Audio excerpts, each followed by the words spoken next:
Hi Chelsea fans, Chelsea Daft here, and there's two things I want to talk about in this particular video today. First, Olivier Giroud. Second, Newcastle. And we have to talk about Olivier Giroud's situation. There's a lot going on, there's a lot being said at the minute, and we just have to look at everything as in perspective.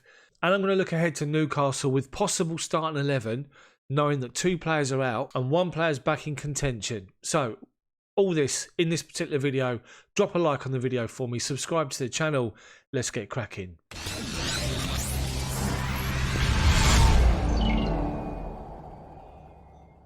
So first up, Olivier Giroud, and the situation seems like it's going to go one way, and the only way it's going to end up is with him leaving in January. And I say that with a bit of a heavy heart. I always speak quite passionately about Olivier Giroud because what he brings to the Chelsea team is so different to what we've got with Tammy Abraham and with Timo Werner. We know the qualities of Timo Werner: lightning pace, both feet, playing off the shoulder, creating things from nothing, explosivity. You look at Tammy Abraham. Tammy, obviously quick, tall, he's mobile. I wouldn't say he's explosive, but he's mobile, scores goals, and he's only going to continue to develop because of his age. Same with Timo Werner. Olivier Giroud is what you call an old school centre forward for me. He's someone that you just play the ball up to him, he's going to make it stick. And there are times where in games Chelsea needs someone like that because we need a bit of an out ball. We try to play balls up to the front man, or we try to play balls in the channel. It doesn't come off. At times, the way we're playing with the 4-3-3, there are going to be games where you do need someone you can just give the ball to and it sticks, and then you can run and play off of him, or you can ask him to bring other people into play, or try and create something himself. And that's what Olivier Giroud is. Think of what Didier Drogba brought to Chelsea. Olivier Giroud is a version of that. Not as good as Didier Drogba, in my opinion, and the overall package that Didier Drogba was. But Olivier Giroud is a version of it. He is the old school centre forward who can hold off defenders, can bully defenders, can use his height, use his strength, brilliant feet, skill in abundance, which we've seen on numerous occasions in a Chelsea shirt.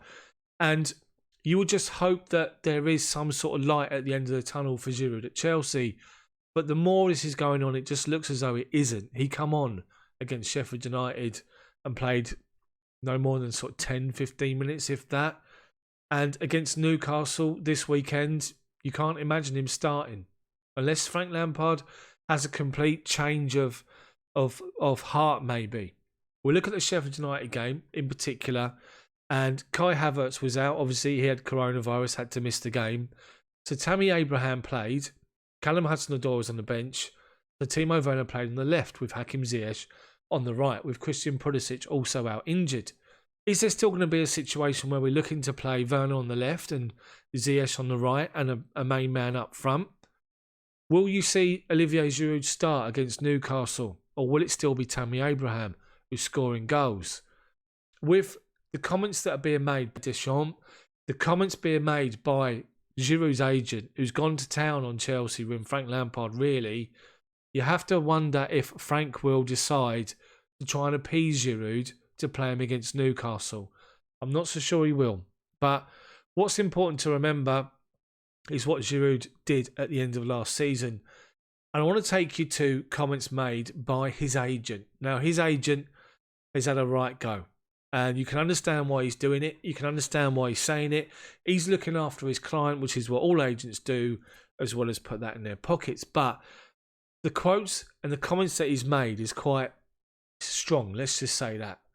He said this: effectively, since the start of September, things have changed, but what has not changed is his capacity to play matches for France, contrary to what was said by certain others. There have been 150 million euros worth of players bought, but at the same time, you'd be blind not to see that Frank Lampard has decided to put Tammy Abraham ahead of him. It's not frankly fair when you look at what Olivier did at the end of the season. But he, Lampard, has the right. It is his choice. So effectively, if things continue like this, in December we'll find ourselves where we were in December 2019. Things have happened in the last 5 months. We cannot just look about the last 2 months and be forgetful about the 3 years that came before it. But we have to be honest, and if this continues, we'll have to, first and foremost for him, experience other emotions. Quite strong, quite damning, having a pop about the fact that Tammy Abraham's ahead of him, whereas think of lockdown and think of Project Restart for the Premier League. Giroud was in ahead of Tammy. Tammy was playing second fiddle to Giroud. Everything was rosy. Now Tammy's seems to be second fiddle to Timo Werner, but ahead of Giroud. Giroud and his agent obviously not happy with the situation, and he's coming out and saying that. You can't blame him for saying it. He's looking after his client, and you can't blame Giroud really because of the influence and the impact he had in the Chelsea first team last season, and almost at times single-handedly getting goals, getting important victories for us and the points that took us into the top 4. Of course, it wasn't just him, but you get the point I'm trying to make with his important goals. So it just can only end one way. It really can. And Didier Deschamps has also been talking, and he said Olivier Giroud knows it. Situation he's in today cannot drag on forever. Before March, he'll have to find another solution than this one. He knows what I think, even if I don't forget everything he has done and everything he will still be able to do. Giroud, obviously, is chasing Thierry Henry's record for France. He's 7 goals behind his record. He closed in again with 2 more the other day against Sweden. And he wants to go to the Euros. He wants to be a big player for France, rightly so. So it's interesting to see what happens with Giroud between now and the window. It's interesting to see if Frank is going to take what the agent said on board, and if he's going to decide, should I give Giroud a chance because he said this? Or we all know Frank's going to do things on football merit, and you have to wait and see what's going to happen. Can he start on against Newcastle, and will he start against Newcastle? You have to wait and see. But his agent, Deschamps, is putting pressure, and you have to wait and see what's going to happen. So to the Newcastle game, and Frank Lampard in his pre-match press conference today has revealed there were 2 players missing. Christian Pulisic has started training again. He's stepping up his rehabilitation from his pulled hamstring. He's unavailable. Thiago Silva arrived back to Cobham today after being on international duty with Brazil. And bearing in mind, we got a 12:30 kickoff on a Saturday up at Newcastle, and the Chelsea players will probably travel up tomorrow.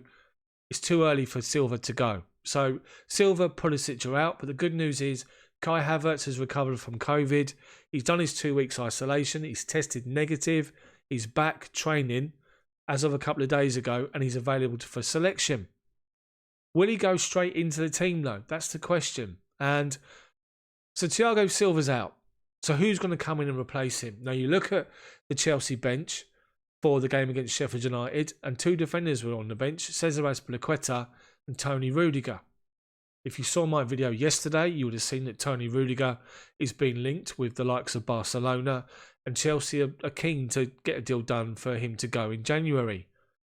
Will he come in and take the place of Thiago Silva, or will Fikayo Tomori come in and be given a chance? Not featured much this season. Andreas Christensen's come in and played quite a few games, in and out. Lately hasn't featured. And you have to wonder what the situation's going to be. Will Frank decide to go with Tony Rudiger, who started the other week after a heart-to-heart with Frank Lampard about his current situation, similar to that of Olivier Giroud? Or will it be Tomori? I think for me, I'd go Tomori because they got Callum Wilson, St. Maximin up front.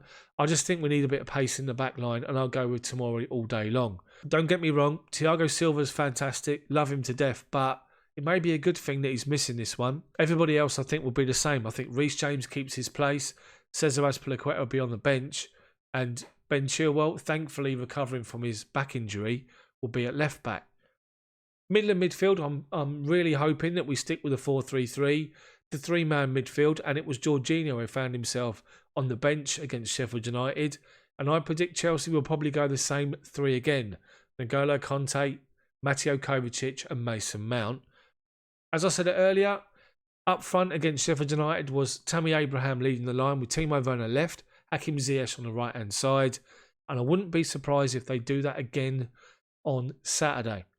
Bearing in mind the team have not had a lot of time to prepare, to train together, they can use the build-up that they had for Sheffield United, the actual team shape and the movement of those front three and the midfield together to just carry over towards the Newcastle game. So that would be my starting 11. Just to confirm, it would be Mendy, Reece James, Tomori, Zuma, Ben Chilwell, Conte, Kovacic, Mason Mount, Ziyech, Werner, Tammy Abraham. Or will it be Olivier Giroud? So that's pretty much it for this video today. It's Olivier Giroud and Newcastle the focus of the attention after Frank Lampard's press conference. Let me know what you think about the Olivier Giroud situation and also Newcastle and the fact that, Pulisic and Silva are out. Kai Havertz is back. Does he come straight back in or will he take a place on the bench? I think for me, because he's not played for a few weeks, he'll be on the bench. Let me know what you think about anything discussed in the video comment section. Smash the like button for me. Subscribe to the channel. Thank you so much for watching. See you all tomorrow.